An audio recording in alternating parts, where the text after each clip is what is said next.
E aí, pessoal, tudo tranquilo? Estamos no canal Odisseia de Literatura Fantástica. Meu nome é Duda Falcão. Hoje eu convidei minha amiga Ana Rusch para conversar aqui um pouquinho comigo e falar para vocês do trabalho dela. Ana, te apresenta aí para o pessoal. Tudo bom? Bom dia, boa tarde, boa noite aí para você que estiver assistindo a gente. É um prazer muito grande estar aqui nesse canal da Odisseia, que é, enfim, um evento, uma atividade, um nome, uma plataforma tão importante para a literatura fantástica no Brasil. Eu sou escritora, sou pesquisadora, publiquei meu primeiro livro em 2005, é um livro de poesia, aí publiquei vários livros de poesia ao longo dos anos.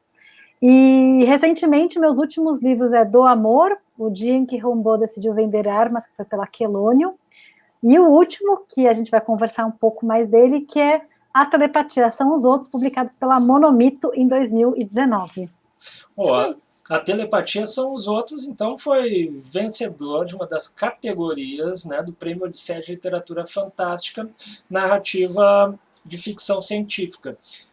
Ana, assim, como é que foi essa experiência para ti em relação ao prêmio? O que tu acha sobre prêmios literários no Brasil? Eles são importantes? E gostaria que tu falasse do teu livro, né? Conta pro pessoal, fala sobre os teus personagens do livro, sobre o cenário, qual que é a temática dele, manda ver aí. Pronto. Bom, eu acho que o Prêmio Odisseia de Literatura Fantástica é bem importante para esse mercado, porque ele apresenta alguns livros que talvez outros prêmios não prestem tanto atenção por não ter esse recorte, né? É um prêmio com bastante prestígio, então eu fiquei super feliz mesmo de ter vencido a categoria de ficção curta. Estou aqui com o meu troféu, que ele é lindo, que ele é um livro e um navio, né? Vem com aqui gravado os títulos e tudo mais. E a importância dos prêmios é a seguinte: os prêmios, geralmente, eles ajudam as pessoas a encontrarem livros. Então, às vezes, você insere na tua pilha eterna de livros que você vai ler na vida, alguns livros, porque os prêmios mencionam, né? Então, A Telepatia São os Outros foi finalista do Jabuti, foi finalista do Argos e foi vencedor do Odisseia de Literatura Fantástica na categoria de ficção curta. Então, isso é muito legal, porque o livro ele volta a ter interesse de quem está lendo, né? Então, por isso eu acho que prêmios são interessantes, né? São muito importantes. Então, vou falar um pouco do A Telepatia São os Outros. Ele é um livro curtinho, então, tanto que foi ficção curta, que foi a categoria, né?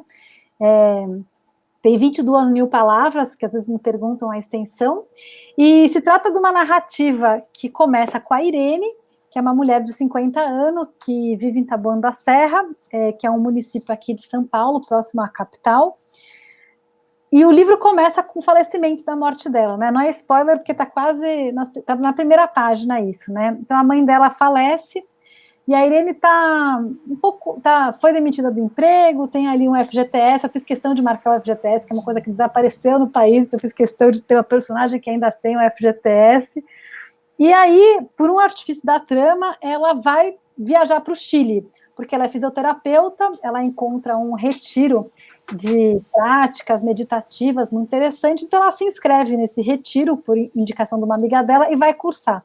Então ela está lá no interior do Chile, muito feliz, pela primeira vez ali falando espanhol, né? E ela gosta de ouvir músicas em espanhol, então está lá muito feliz. E ocorre que neste retiro, justamente ali, que é uma escola agroecológica, gelida por mulheres, que se chama Sembrar a escola, nessa escola é fabricada uma droga telepática, que se chama chá. E essa droga telepática tem a patente sendo disputada por uma empresa farmacêutica nos Estados Unidos. E é essa fricção, enfim, entre esse produto patenteado e essa bebida de fermentação que, enfim, que é feita ali, né, e guardada há muitas gerações por segredo, ela começa a ser expandida. Então tá lá a Irene que nos guia, então, por essa história, né? Então é legal porque você vai para Santiago, é muito barato, que comprando o livro você consegue ir viajar para o interior do Chile, depois ela vai para a capital, vai para Santiago, né? E eu acho que é interessante, assim, eu trabalhei com cerveja durante alguns anos, né, sou sommelier formada pela Associação Brasileira de Sommelier de Cerveja, fabriquei cerveja em casa, né, enfim, trabalhei bastante tempo, né, nesse âmbito, então eu tentei também trazer um pouco da experiência de que é fermentar, algumas coisas assim eu tentei trazer para o livro, né, fora falar que para você entrar num processo telepático, você tem que passar por um processo também de você emite suas vergonhas, né? Então não é uma experiência gostosa a telepatia, é uma experiência muito orgânica, muito descontrolada. E aí eu também tentei falar dessa tecnologia, que é uma tecnologia que é química, né? Ela não passa tanto por uma máquina, né? Não, ela passa por uma experiência de você consumir uma coisa, né? Então é mais ou menos essa a história.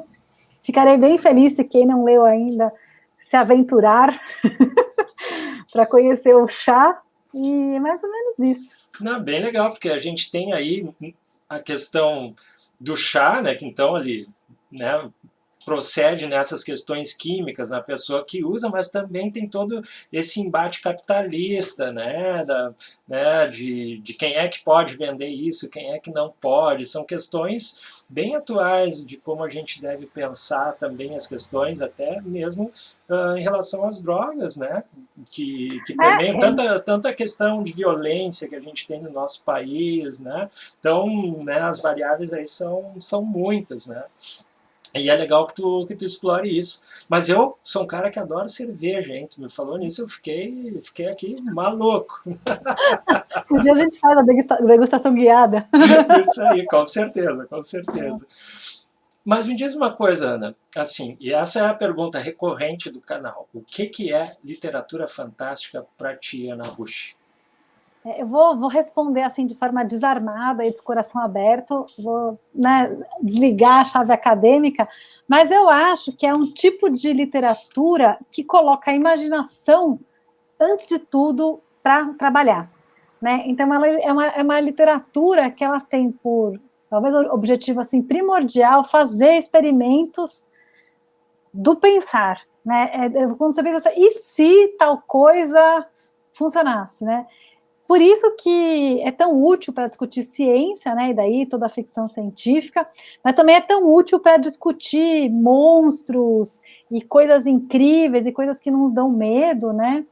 E eu acho que é um tipo de literatura muito útil para pensar o Brasil contemporâneo, porque o realismo não dá conta de explicar o que a gente vive, né? Por exemplo, quando a gente lembra lá da questão do acidente da São Marco, que do acidente não teve nada, né? Do desastre, da catástrofe de São Marco, que acabou com o rio inteiro. Você não coloca um monstro ali, é muito difícil descrever a magnitude do desastre ecológico, né? Então, eu acho que essas literaturas elas são muito bem-vindas para trabalhar uma dimensão imaginativa, para dar conta de narrar coisas que parece que você contar os fatos, a gente não consegue entender sentimentalmente, emocionalmente o que está acontecendo, né? Uhum. Que é mais ou menos por aí.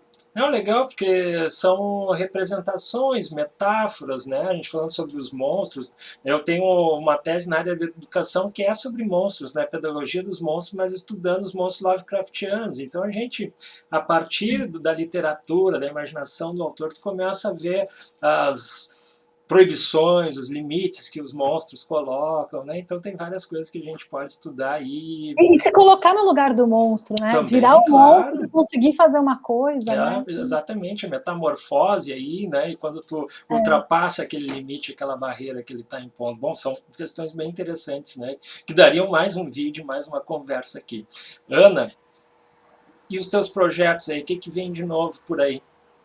Olha, eu não faço a menor ideia, na realidade, eu devia fazer um super jabá maravilhoso, né? O que eu posso dizer é que o meu podcast, o Incêndio na Escrivaninha, vai voltar. Então, Oh, isso que é algo legal. que é maravilhoso, estou super empolgada, elas vão ter uma bancada nova, um projeto novo, então isso eu posso falar que é algo que vai acontecer.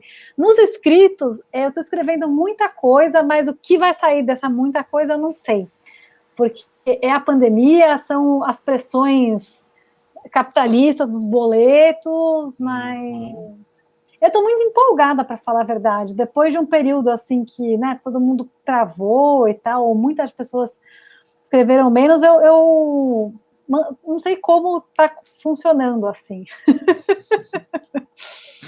Ah, legal. A gente está sempre nesse processo criativo, né? Mesmo quando a gente não está escrevendo, muitas vezes a gente está pensando no que pode escrever. Isso também faz Eu parte, escrevo né? sempre, não, eu escrevo Ah, sempre, tá? ótimo. Eu sempre escrevo, mas agora o que vai sair eu não sei, porque tem muita coisa que eu falo, não, isso daqui não. Vai colocando lá no caldeirão, né? Vamos mexendo esse caldeirão. E aí quem está assistindo a gente, eu tenho uma newsletter que eu mando só uma vez por mês, mas eu capricho, é uma coisa que eu faço com muito amor, muito carinho. Quem quiser se inscrever tem lá no meu site.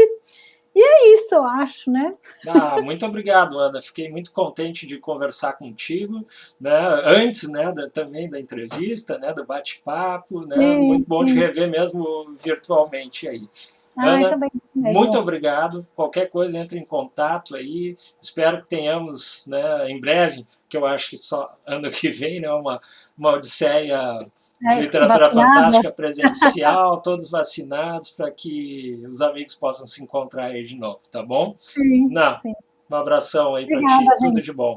Então tá bom, Valeu, obrigada, Duda. tchau. Tchau, tchau.